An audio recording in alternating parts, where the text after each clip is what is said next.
الحمد لله نحمده ونستعينه ونستغفره ونعوذ بالله من شرور أنفسنا ومن سيئات أعمالنا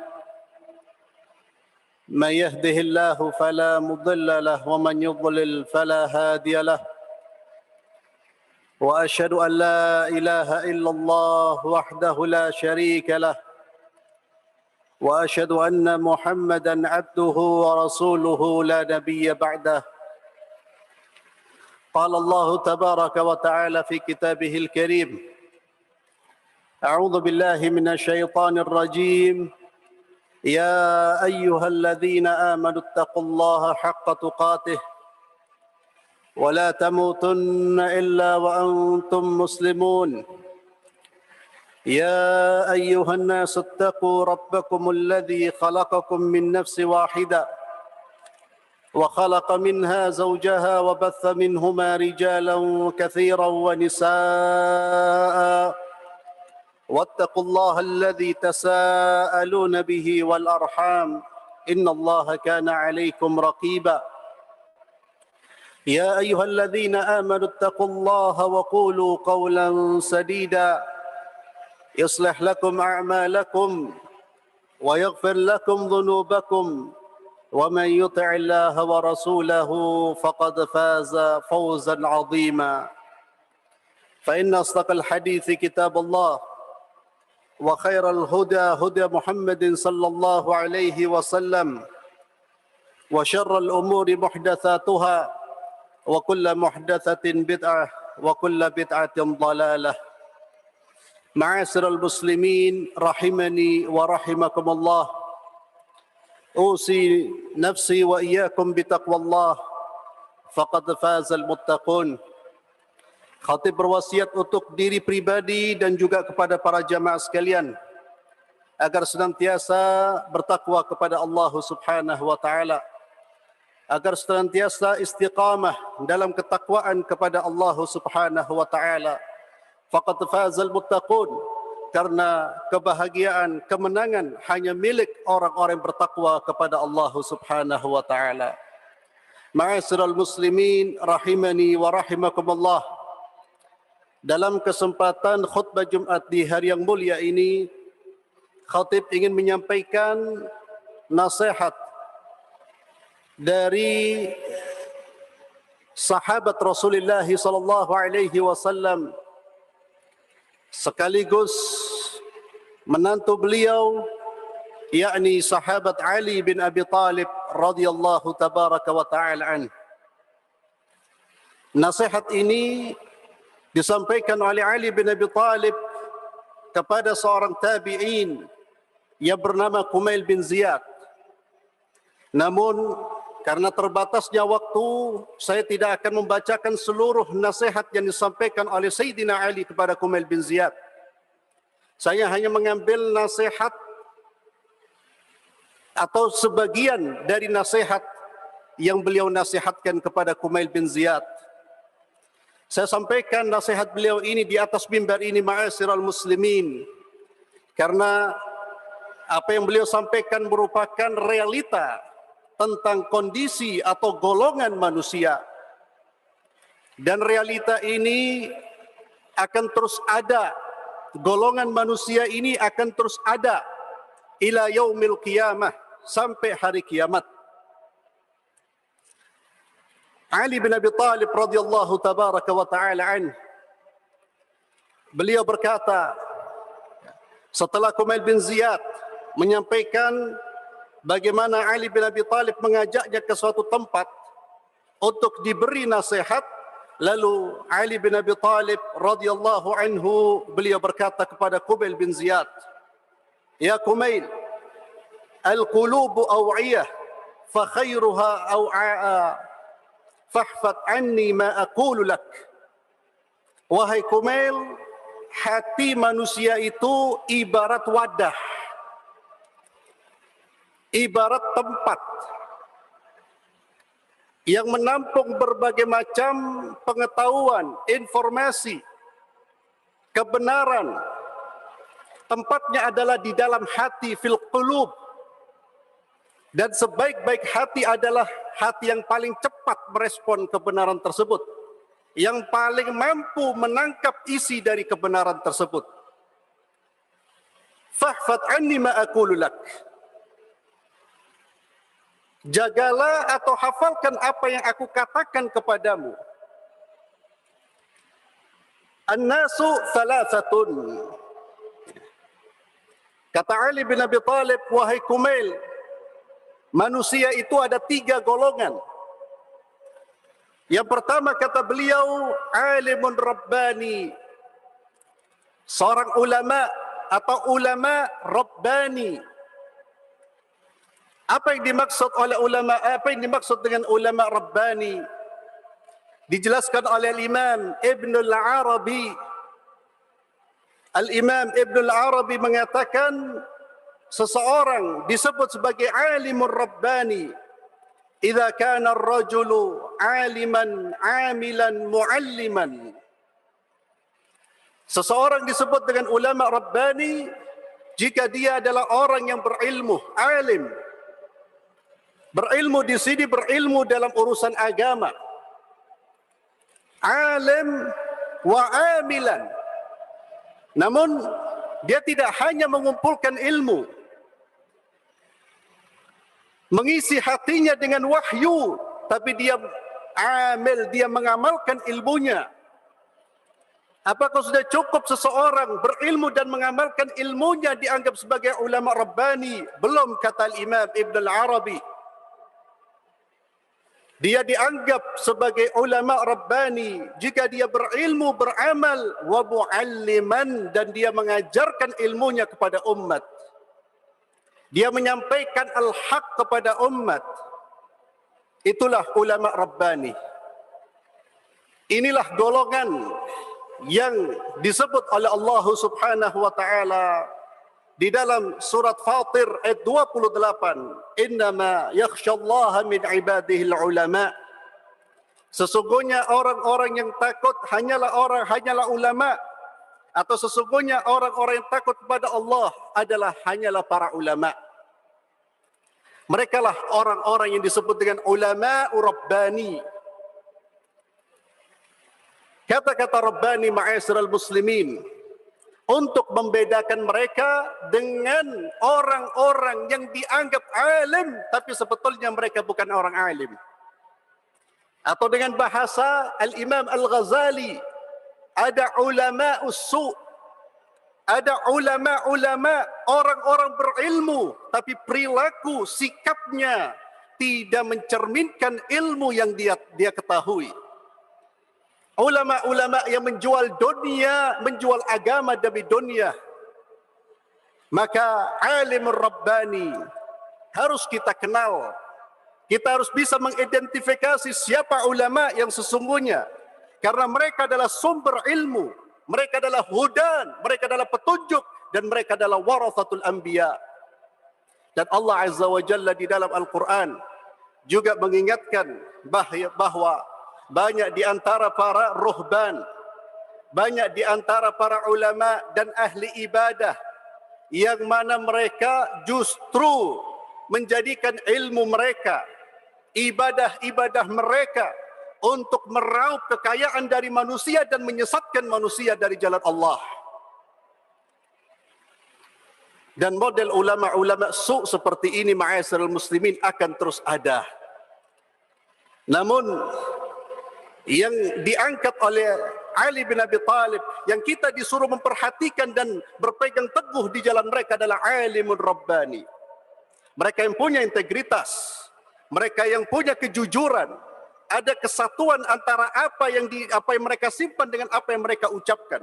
Ada konsistensi, ada istiqamah di dalam dakwah di jalan Allah Subhanahu wa taala, alimun rabbani. Maka seorang muslim harus cerdas, bisa melihat siapa yang layak disebut sebagai ulama dan siapa yang bukan disebut sebagai ulama. Alimur rabbani, inilah golongan yang paling tinggi kedudukannya di sisi Allah Subhanahu wa taala. Karena mereka adalah para pewaris Nabi. Ini golongan yang pertama, kata Sayyidina Ali bin Abi Thalib radhiyallahu anhu. Kemudian yang kedua kata beliau, golongan manusia. Yang kedua adalah muta'allimun ala sabilin najah. Muta'allimun ala sabilin najah. Mereka bukan ulama, tapi mereka adalah orang-orang pembelajar. Orang-orang yang mencari ilmu, yang belajar, dia sadar bahwa dia membutuhkan ilmu. Bahkan kesadarannya mengatakan bahwa ilmu agama itu lebih dia butuhkan daripada kebutuhan manusia akan makan dan minum. Karena ilmu inilah yang mengarahkan hidupnya, yang memberikan jalan keselamatan dunia wal akhirah. Maka mereka dengan kesadarannya ini muta'allim. Mereka selalu belajar, menjadi seorang pembelajar. Ini golongan yang kedua, ma'asyiral muslimin, golongan yang terpuji, golongan yang mulia. Sekalipun mereka bukan ulama, tapi mereka berjalan meniti jalannya para ulama. Muta'allimun ala sabilin najah. Dan mereka belajar untuk menyelamatkan diri mereka ketika mereka berjumpa dengan Allah Subhanahu wa taala. Kalimat Ali bin Abi Thalib ala sabilin najah, menuntut ilmu di jalan keselamatan, ini menunjukkan apa? Ada orang-orang yang menuntut ilmu, tapi bukan untuk menyelamatkan dirinya dari siksa Allah. Ada orang-orang menuntut ilmu justru untuk mengeruk dunia sebanyak-banyaknya. Ada orang-orang menuntut ilmu untuk berdebat dengan orang-orang lain, untuk menyombongkan dirinya. Maka Ali bin Abi Thalib memberikan garis yang perlu kita perhatikan, ala sabilin najah. Dia menuntut ilmu di jalan orang-orang yang ingin menyelamatkan dirinya dari azab Allah Subhanahu wa taala. Ini golongan kedua, ma'asyiral muslimin. Yang ketiga, inilah yang harus kita hindari. Dan mudah-mudahan kita tidak termasuk golongan yang ketiga ini. Kata beliau, hamajun ra'aun atba'u kulli na'iq yamiluna ma'a kulli rih lam yastadhi'u bi nuril ilmi wa lam yalja'u ila ruknin wathiq. Kata beliau, golongan yang ketiga adalah hamaj. Hamaj itu orang-orang yang pandir, yang dungu. Dan tentu yang dimaksud oleh beliau bukan orang-orang yang dungu karena ada cacat di dalam akalnya atau cacat fisik, tapi kedunguannya disebabkan karena orientasi dan pandangan hidup yang salah. Ra'aun atba'u kulli na'iq. Kedunguannya terlihat dari sikapnya yang mengikuti segala macam panggilan, segala macam propaganda, segala macam ajakan. Yamiluna ma'al kulli rih. Dia akan berhembus dengan hembusan angin. Kemana angin berhembus, dia pun ikut. Lam yastadhi'u bi nuril ilmi wa lam yalja'u ila ruknin wathiq. Yang menyebabkan dia terombang-ambing, dia tidak mendapatkan petunjuk karena memang dia tidak menjadikan ilmu yang datang dari Allah sebagai cahaya yang menerangi hidupnya. Wa lam yalja'u ila ruknin wathiq, dan dia tidak kembali kepada tiang yang kokoh, yaitu agama Allah Subhanahu wa taala. Golongan yang ketiga ini, ma'asyiral muslimin, adalah golongan orang-orang bodoh. Bahkan Ali bin Abi Thalib mengatakan hamajun ra'a, yakni golongan yang dungu. Sekali lagi dungu bukan karena lemahnya, bukan karena cacat dalam fisiknya, tapi kedunguan dalam orientasi dan pandangan hidupnya. Kedunguan karena sikap dan perbuatannya. Dan ini sesuai dengan apa yang Allah firmankan di dalam surah Al-Mulk ayat yang ke-10, di mana ketika Allah Azza wa Jalla menceritakan tentang penyesalan orang-orang kafir, apa yang mereka ucapkan, ma'asyiral muslimin? Wa qalu law kunna nasma'u aw na'qilu ma kunna fi ashabis sa'ir. Pengakuan penghuni neraka. Mereka mengatakan, duhai sekiranya dulu kita di dunia, nasma', kita dengarkan. Kami mendengar, tentu yang dimaksud mendengar untuk mengambil hikmah, mengambil pelajaran. Kalau seandainya kami mau mendengarkan dengan telinga-telinga kami, dan kalau seandainya di dunia kami termasuk orang-orang yang berakal, tentu kami sekarang tidak termasuk penghuni-penghuni neraka. Pengakuan dari orang-orang kafir bahwa mereka bukan orang-orang yang berakal. Mereka bukan orang-orang yang cerdas. Dan ini dipertegas oleh Nabi SAW, al-kayyisu man dana nafsahu wa amila lima ba'dal maut. Orang yang cerdas itu orang yang aktivitas dunianya dia lakukan, dia kerjakan, dia hidup di dunia dalam rangka mempersiapkan dirinya untuk menjalani kehidupan setelah kematian. Karena kecerdasan itu akan menjadikan seorang mampu melihat lebih jauh dari apa yang dilihat oleh orang lain.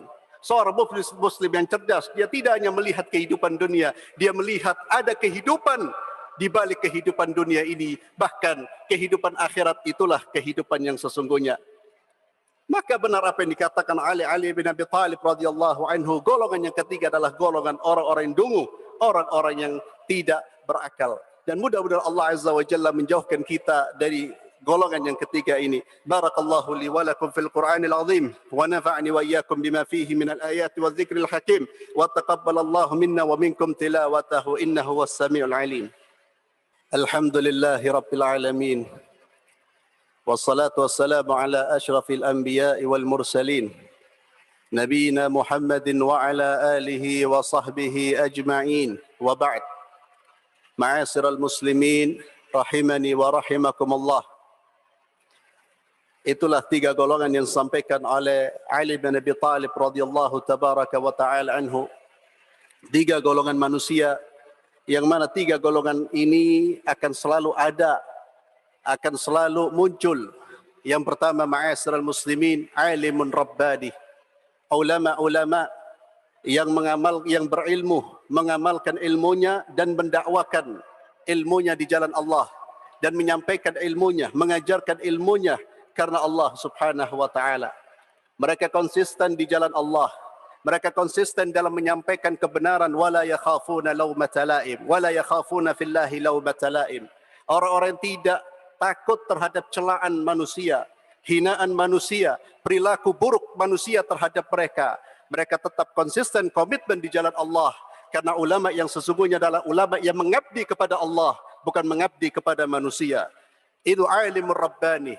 Dan mereka-mereka inilah yang Allah perintahkan kita untuk bertanya kepada mereka. Fas'alu ahla dzikri in kuntum la ta'lamun. Bertanyalah kepada para ulama jika kalian tidak mengerti. Bukan ulama atau orang-orang yang diakui sebagai ulama, tapi mereka menjual agama demi dunia. Mereka menjual agama demi jabatan. Dan itu terlihat ma'asyiral muslimin dari sikap, dari ucapan yang tidak konsisten, yang tidak komitmen. Dan terlihat sekali dari pengetahuan dan perilaku yang mereka miliki. Itu ada kontradiksi, ada pertentangan. Ini yang pertama, alimur rabbani, ulama rabbani. Itulah golongan yang terbaik. Yang kedua, ma'asyiral muslimin, inilah golongan yang seharusnya kita bersama dengan mereka. Kita bukan ulama. Dan menjadi ulama rabbani butuh proses yang panjang. Namun jadilah golongan yang kedua, muta'allim, golongan yang belajar. Siapapun antum, siapapun kita, antum sebagai aparat, antum sebagai politisi, antum sebagai ahli ekonomi, antum sebagai pebisnis, siapapun, belajarlah ilmu Allah Subhanahu wa taala. Belajarlah ilmu agama, karena dengan ilmu inilah kita akan bisa menjalani kehidupan ini sukses dunia wal akhirah. Tapi orang yang hanya tahu tentang ilmu duniawi, dia mungkin mendapatkan kesuksesan dalam pandangan manusia, tapi dia akan menderita dengan penderitaan yang begitu panjang di akhirat kelak. Itulah mengapa ma'asyiral muslimin, itulah kita diajarkan oleh Nabi kita Muhammad SAW. Setiap kali selesai salat subuh, kita dianjurkan membaca doa, Allahumma inni as'aluka ilman nafi'ah, wa rizqan tayyiban, wa amalan mutaqabbala. Itu doa yang disunnahkan agar kita mengucapkannya selepas salat subuh. Jadi di waktu pagi, di awal kita beraktivitas, Allah Azza wa Jalla mengajarkan kepada kita untuk meminta tiga hal. Yang pertama sebelum rizki dan amal adalah ilmu. Karena rizki akan datang dengan ilmu, amal akan diterima dengan ilmu. Mari kita mempelajari agama Allah Subhanahu wa taala, siapapun, dan jangan pernah ada alasan bahwa saya karena sibuk berbisnis, sibuk jadi ini. La ya akhi. Ilmu adalah kewajiban bagi setiap muslim. Talabul ilmi fariidatun ala kulli muslim. Ya, agar kita tidak terombang-ambing dan tidak menjadi golongan yang ketiga. Golongan yang hanya mengikuti hawa nafsunya. Golongan yang tidak tahu mana al-haq wal batil. Golongan yang terombang-ambing, setiap kali ada ajakan dia mengikuti ajakan tersebut selama sesuai dengan hawa nafsunya. Tidak punya pegangan nurul ilm, tidak punya pegangan cahaya ilmu. Orang-orang seperti inilah yang gampang menjadi manusia-manusia yang tidak berguna dan justru akan menjadi manusia-manusia yang mencelakakan dan merugikan orang lain. Maka jadilah golongan yang kedua, mari kita pupuk semangat kita, juga kita sampaikan kepada istri-istri kita, putra-putri kita, sampaikan kepada mereka bahwa ilmu agama adalah kewajiban sebagaimana Anda diwajibkan untuk melaksanakan ibadah salat. Karena sebagian kaum muslimin meremehkan persoalan ilmu, yang mereka kejar adalah dunia, bahkan dunia, mengejar dunia lebih mereka prioritaskan daripada ilmu syariat. Padahal ilmu inilah yang akan menolong kita di hadapan Allah Subhanahu wa taala. Dan kita lihat betapa singkatnya kehidupan sekarang ini, betapa banyaknya saudara-saudara kita yang telah dipanggil oleh Allah padahal mereka dalam kondisi sehat wal afiyah. Barakallahu li wa lakum fil Qur'anil azim. Mudah-mudahan apa yang saya sampaikan ini bermanfaat terutama untuk diri saya pribadi. Mari kita akhiri khutbah Jumat ini dengan berdoa kepada Allah Subhanahu wa taala. اللهم صل وسلم على سيدنا محمد. اللهم يا رحمن، اللهم يا رحيم، اللهم يا كريم، اللهم يا شافي، اللهم يا مذهب البأس، اشف مرضانا واشف مرضى المسلمين. اللهم ارفع عنا الوباء والبلاء وسيء الأسقام. اللهم ظلمنا أنفسنا وإن لم تغفر لنا وترحمنا لنكونن من الخاسرين. اللهم أعز الإسلام والمسلمين، اللهم أعز الإسلام والمسلمين، اللهم أهلك الكفرة، اللهم أهلك الظالمين، اللهم أهلك الظالمين، اللهم انصر عبادك المخلصين. اللهم إنا نسألك علما نافعا ورزقا طيبا وعملا متقبلا. اللهم بارك لنا في حياتنا. اللهم اختم لنا بحسن الخاتمة يا رب العالمين. ربنا آتنا في الدنيا حسنة وفي الآخرة حسنة وقنا عذاب النار. وصل اللهم على سيدنا محمد وعلى آله وصحبه وسلم والحمد لله رب العالمين. أقيموا الصلاة.